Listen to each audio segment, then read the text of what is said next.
ഇന്നലെ ബാക്കി വന്ന ചിക്കനും കുറച്ച് പൊറോട്ടയും ഉണ്ടായിരുന്നു. അത് വെച്ചിട്ട് ഇന്ന് രാവിലെ കുട്ടികൾക്ക് ബ്രേക്ക്ഫാസ്റ്റ് ഉണ്ടാക്കി കൊടുത്തു. അപ്പോൾ അതിനായിട്ട് ആദ്യം തന്നെ ചിക്കൻ ചെറിയ പീസുകളാക്കിയിട്ട് ഒരു 1/4 ഗ്ലാസ് വെള്ളം ചേർത്ത് പാനിൽ ഹൈ ഫ്ലെയിമിൽ വെച്ചിട്ട് ഒന്ന് വറ്റിച്ചെടുക്കുക.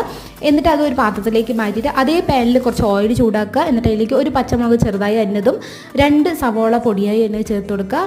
എന്നിട്ട് അതിലേക്ക് തക്കാളി ഒരു 4 പഴുത്ത തക്കാളി ചേർത്ത് കൊടുക്കുന്നുണ്ട്. അതൊന്ന് വഴറ്റി വന്നതിന് ശേഷം അതിലേക്ക് 1/4 teaspoon garam masala, 1/2 table spoon നമ്മുടെ ചിക്കൻ മസാല, പിന്നെ കുറച്ച് കുരുമുളക് പൊടി. കുട്ടികൾക്കായതുകൊണ്ട് ഒരുപാട് കുരുമുളക് പൊടി ഞാൻ ചേർക്കുന്നില്ല. എന്നിട്ട് അതൊന്ന് നല്ലപോലെ പച്ചമണമൊക്കെ ഒന്ന് മാറി വന്നതിന് ശേഷം അതിലേക്ക് ആവശ്യത്തിന് ഉപ്പ് ചേർത്ത് കൊടുക്കുക. എന്നിട്ട് നമ്മുടെ ബാക്കി വന്ന പൊറോട്ട ചെറിയ പീസുകളാക്കിയിട്ട് അതിലേക്ക് ചേർത്ത് കൊടുക്കുക. എന്നിട്ട് 2 മുട്ട ഇതുപോലെ ഒഴിച്ചു കൊടുക്കണം. അതിൻ്റെ മുകളിലായിട്ട് നമ്മൾ നേരത്തെ തയ്യാറാക്കി വെച്ചിരിക്കുന്ന ചിക്കൻ ഉണ്ടല്ലോ, അത് അതിലേക്ക് ചേർത്ത് കൊടുത്തിട്ട് ഹൈ ഫ്ലെയിമിൽ വെച്ചിട്ട് ഒന്ന് ഇളക്കി മിക്സാക്കി എടുക്കുക. എന്നിട്ട് അതിലേക്ക് മല്ലിയില, കറിവേപ്പില ചേർത്ത് കൊടുത്തിട്ട് കട്ടൻ ചായൻ്റെ ഒപ്പം കഴിക്കാൻ നല്ല ടേസ്റ്റാണ്.